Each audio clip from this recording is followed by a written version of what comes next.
What's going on, my curious and intellectual people? Welcome back to Intrigue and Insights, where deep conversations meet everyday life, looking beyond the obvious to uncover meaning, challenge assumption, and find wisdom in places most people overlook.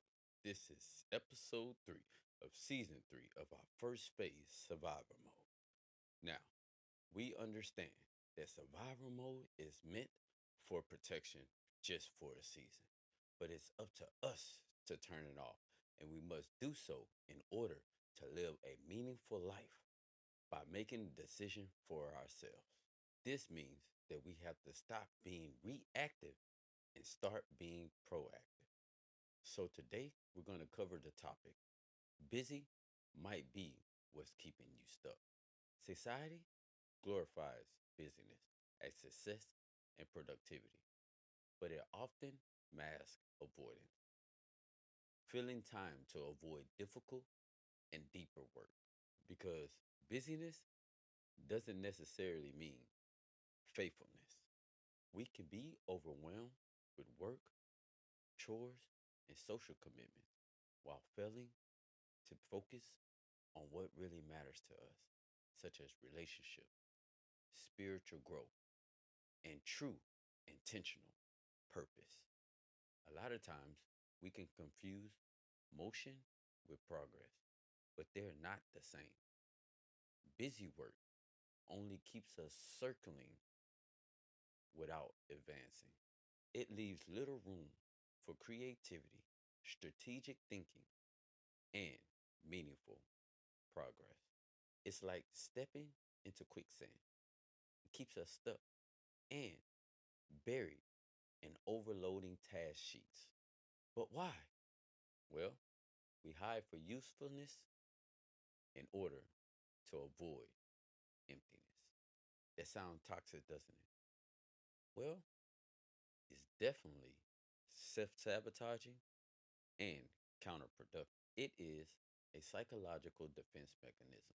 By obsessively engaging in work, busyness, and helping others to mask the deep and internal sense of lack, purposelessness, and personal void, which fuse a cycle of stress and dissatisfaction, making it hard to break free. Now, I use the quicksand analogy, but in a spirit of accountability.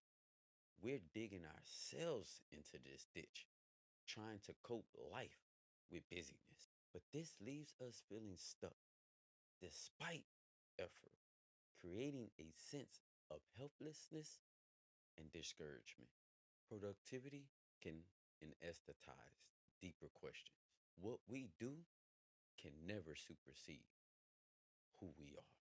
It is human nature for people to forget all the good things that you have done when you just do one bad thing. So, why are we so prone to the people pleasing method? Being is truly where it's at. And the hard work and effort we put forth to get there is a success. But using productivity to escape is not the right road to becoming. Modern culture teaches us that, but it is a lie. In order to keep you working hard and putting forth effort, in order to build its dream at the sacrifice of your lack, we have to rid the anesthesia effect, the productivity trap, to numb the pain of whatever is hindering us from investing into ourselves. Because the pain that we feel, we don't want to take the time to evaluate and have to be present with that pain, that hurt, that trauma, that toxicity, that true inner part of us that keeps us from dealing with it, resurfacing it, and actually trying to build it up. Because to avoid pain is a weakness, but to embrace it and use it as a tool to get us through the hard times in life is a strength. Either we're going to choose to let it work for us or against us. But pain is not going anywhere.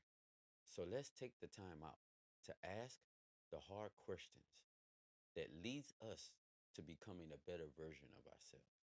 Because silence reveals where productivity is trying to conceal. So pause and assess. Are my tasks moving towards the goal or is it keeping me occupied? Prioritize what truly matters. Build in downtime for reflection, planning, and creative thinking. Embrace intentional rest, but use it as a tool for progress, not as a luxury. Shout out to all my scrollers out there. And I'm going to leave you with this one. Sometimes the most spiritual thing you can do is stop. Remember, clarity doesn't come from easy answers, but from the courage to ask the hard ones. So stay curious, stay open, and keep looking deeper. Peace.